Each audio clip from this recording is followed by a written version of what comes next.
আজকে যে বিষয়টা নিয়ে ভিডিও সেটা হচ্ছে যে তোমাদের সামনে ক্লার্কশিপ এবং মিসেলেনিয়াসের মেইনস আছে। তো ক্লার্কশিপ এবং মিসেলেনিয়াসের মেইনস সেটা মোটামুটি ধরে নাও তোমাদের 6 মাস থেকে মোটামুটি 10-11 মাস পর্যন্ত বাকি আছে। তো এই দুটো পরীক্ষার যেটা সবচেয়ে গুরুত্বপূর্ণ বিষয় সেটা হচ্ছে যে এর ডেসক্রিপটিভ অংশে মিসেলেনিয়াসের ক্ষেত্রে বাংলা ডেসক্রিপটিভ এবং জিকে ডেসক্রিপটিভ থাকে, আর ক্লার্কশিপের ক্ষেত্রে তোমাদের বাংলা ডেসক্রিপটিভ অংশটা রয়েছে। তো এর পাশাপাশি তোমাদের WBCS এর মেইনসে বাংলা ডেসক্রিপটিভ থাকে। তো মূলত যেটা হয় সেটা হচ্ছে যে এই জায়গাটাতে এই ডেসক্রিপটিভ অংশটাতে কিন্তু অধিকাংশ ছেলেমেয়ে নাম্বার কম পায়। তো নাম্বার কেন কম পায় তার পেছনে একটা বড় কারণ থাকে যে অনেক ক্ষেত্রে ভাগ্য একটা ফ্যাক্টর হয়, এটা ঠিকই, কিন্তু তার পাশাপাশি ভাগ্যটা যেহেতু তোমাদের হাতে নেই, তোমাদের কিছু করণীয় নেই, কিন্তু তোমরা যেটা করতে পারবে সেটা হচ্ছে তোমাদের ডেসক্রিপটিভ অংশটাকে একটু ভালো মতো রেডি করতে পারবে। তো মিসেলেনিয়াসের যে জিকে অংশটা থাকে সেখানে যে 150 নাম্বার জিকে প্লাস অ্যারিথমেটিক, তার মধ্যে 50 নাম্বার যে অ্যারিথমেটিক থাকে, আমি দেখেছি প্রিভিয়াস ওই পরীক্ষার যে দিয়েছিল তোমার ইন্ডিভিজুয়াল স্কোর দিয়েছিল, সেখানে আমি দেখেছি যে ম্যাথসে এরকম অনেকেই আছে যারা 50-র মধ্যে 45 এমনকি 50ও পেয়েছে, কিন্তু বাকি 100 নাম্বার জিকেতে সেখানে কিন্তু তারা 30 অ্যারাউন্ডে নাম্বার পেয়েছে।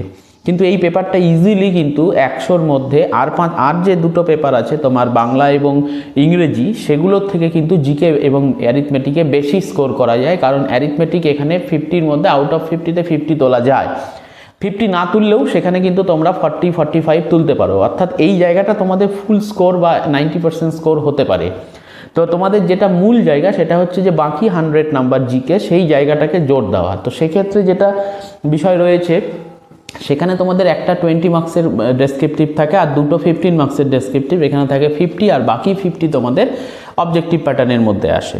তো এই যে জিকের এই যে জায়গাটা কারেন্ট অ্যাফেয়ার্স রিলেটেড যে অংশটা, সেই জায়গাটার যে ডেসক্রিপটিভ পার্ট, এটা কিন্তু মানে প্রথম কথা হচ্ছে বাজার চলতি যে বইগুলো আছে সেই বইগুলোতে হয়তো ইনফরমেশন আছে, কিন্তু সেগুলোকে যে একটা দেখো এখানে ওয়ার্ড লিমিট থাকে না, কিন্তু টাইম লিমিট তো থাকে। তোমার কাছে যে সময়টা আছে সেই সময়ের মধ্যে তোমাকে 50 নম্বরের যে ম্যাথ মানে যে অ্যারিথমেটিক পোর্শনটা, সেই পোর্শনটা তোমাকে 50 নম্বরের পোর্শন করতে তোমার যথেষ্ট সময় লাগবে। তো সেই জায়গাটা একটা সময়ের ব্যাপার আছে, তারপরে তোমাকে ডেসক্রিপটিভে আসতে হবে, 3টে বড় কোশ্চেন লিখতে হবে। অতএব তোমাকে এই জায়গাটা টাইম ম্যানেজমেন্ট করতে গেলে তোমাকে কিন্তু ওয়ার্ডও লিমিটেশন রাখতে হবে, যদিও পিএসসি ওয়ার্ড লিমিট দেয় না। তো ওয়ার্ড লিমিট করতে গেলে এখানে একটা সমস্যা চলে আসে যে কতটুকু লিখব, কি কি ইনফরমেশন লিখব। তো এই জায়গাটার বিশেষ করে এই জায়গাটার উপর মানে খেয়াল রেখে আমি তোমাদের জন্য একটা সিরিজ আনবো যেখানে জিকে ডেসক্রিপটিভ তোমরা কিভাবে এবং কি কি ইনফরমেশন দিয়ে মানে বিষয়গুলোকে লিখবে। তো সেক্ষেত্রে মোটামুটি তোমাদের 1 থেকে 1.5 পৃষ্ঠা, এটা ডিপেন্ড করবে সম্ভবত হাতের লেখাটা একটা বড় ব্যাপার, কে মানে বড়োভাবে লেখে, কে ছোটোভাবে লেখে, মানে কার হাতের লেখা বড় কার হাতের লেখা ছোট, সেটার উপর নির্ভর করে পেজটা হবে। তো মোটামুটি তোমরা ধরে রাখতে পারো যে 250 থেকে 300 ওয়ার্ডের মধ্যে সুন্দর করে সমস্ত তথ্য বা সমস্ত না হলেও অধিকাংশ তথ্য দিয়ে সুন্দরভাবে কিভাবে লেখা যায় সেই জিনিসটা আমি তোমাদেরকে ইনফরমেশন সহ লেখার একটা ধরন আমি তোমাদেরকে পরবর্তী সিরিজগুলোতে করাবো। তাতে ধরে নাও প্রতিদিন একটা করে টপিক থাকবে এবং সেই টপিকগুলো ইনফরমেশন দেওয়া থাকবে এবং ইনফরমেশনগুলোকে সাজানো কি করে সাজাতে হয় সেই জিনিসগুলো নিয়ে আমার একটা সিরিজ আসবে জিকের ওপরে। এর পাশাপাশি তোমাদের ডেসক্রিপটিভ বাংলার মধ্যে যেগুলো পড়ে সেই জিনিসগুলোকে নিয়েও আসবো এবং মিসেলেনিয়াস স্পেশাল হিসেবে তোমাদের যে গ্রামার পোরশন বাংলার মধ্যে সেটাও আনার চেষ্টা করব। তো এই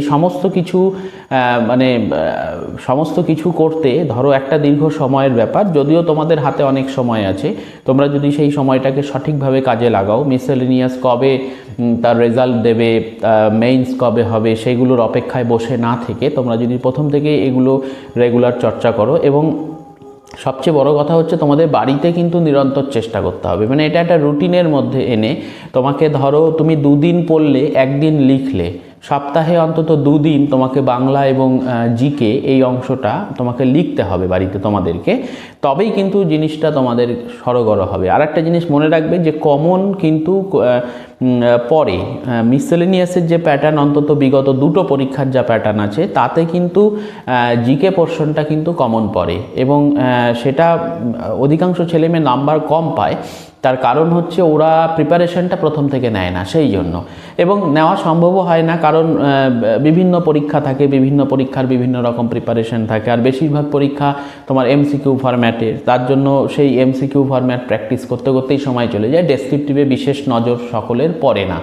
তো এই সমস্ত বিষয় থাকে, এটাকে অস্বীকার করার তো কোনো জায়গা নেই। কিন্তু তোমরা যদি একটা মানে ভেবে নাও যে একটা অংশ তোমাদের যতক্ষণ তোমরা পড়াশোনা করো তার মোটামুটি 60 বা 70% টাইম তোমরা এমসিকিউ এর জন্য করো, কিন্তু 30% সময় রেগুলার বেসিসে প্রতিদিন তোমরা যদি ডেসক্রিপটিভের জন্য খাটো, তবে কিন্তু তোমাদের ডেসক্রিপটিভের জায়গাটা উন্নত হবে। মাথায় রাখবে এটা। মিসেলেনিয়াস পরীক্ষাটা কিন্তু ডেসক্রিপটিভ পেপার পাস করা, ভালো নাম্বার করা, এটা কিন্তু খুব কঠিন বিষয় নয়। আমার মতে মিসেলেনিয়াসের কিন্তু যেটা মানে প্রিলিমিনারি স্টেপ থাকে, আমার মনে হয় প্রিলিমিনারিটাই যথেষ্ট কঠিন মেইনসের তুলনায়। তো এটা ভিন্ন মত থাকতে পারে, কারণ প্রিলিমিনারি পোর্শনটার মধ্যে এবছরের কোশ্চেনটা একটু আলাদা, কিন্তু অন্যান্যবার কিন্তু সায়েন্সের থেকে বেশ কঠিন লেভেলের কোশ্চেন থাকতো। এবছর সায়েন্স থেকে তেমন না, মানে তেমন জোরটা না দিয়ে ওরা স্ট্যাটিক জিকে পোর্শন এবং অন্যান্য দিকে একটু কোশ্চেন মডারেট করেছে। তো সেই জন্য বলছি যে তোমরা যদি একটু খাটো এবং ভিডিওগুলো যদি ঠিকঠাক দেখো, তো আশা করি তোমাদের অনেক উপকার হবে। তো তোমরা আমি এটা মোটামুটি আমার নোটসগুলো একটা রেডি করার চেষ্টা করছি, তো সেটা আগামী সপ্তাহ থেকে হয়তো তোমাদেরকে ভিডিওগুলো আমি দেব। আর যেহেতু আমার কোনো ব্যাক অফিস নেই, তো সেই জন্য আমার ওই ভিডিওগুলো মানে এডিট করা বা সমস্ত কিছু আমাকে নিজেকেই করতে হয়, এবং নোটস ফোটস সব কিছু নিজেকেই রেডি করতে হয়। তো সেই হিসাবে তোমাদের হয়তো খুব মানে স্পিডে সমস্ত কিছু করানো সেটা হয়তো হয়ে উঠবে না, তবে আমি চেষ্টা করব প্রতি সপ্তাহে তোমাদের 2 কিংবা 3টে ভিডিও, 2 তো অবশ্যই, 3টেও যদি পারি আমি সেটা তোমাদের রেগুলার বেসিসে সামনের সপ্তাহ থেকে আনার চেষ্টা করব। তো তোমরা চ্যানেলটিকে ফলো করতে থাকো। আশা করি তোমরা বাজার চলতি যে সমস্ত বই আছে তার থেকে অনেক ভালো, এবং তোমরা যে সমস্ত বিভিন্ন পেইড কোর্স নিয়ে রেখেছো তার থেকেও খুব একটা খারাপ কোয়ালিটি এবং কন্টেন্ট কোনোটাই তোমরা হয়তো আমার এখানে পাবে না। মানে এখানে ওগুলোর তুলনায় আমি বলতে পারি যে তোমরা অনেক ভালোই পাবে। তো ভালো থাকবে, টাটা।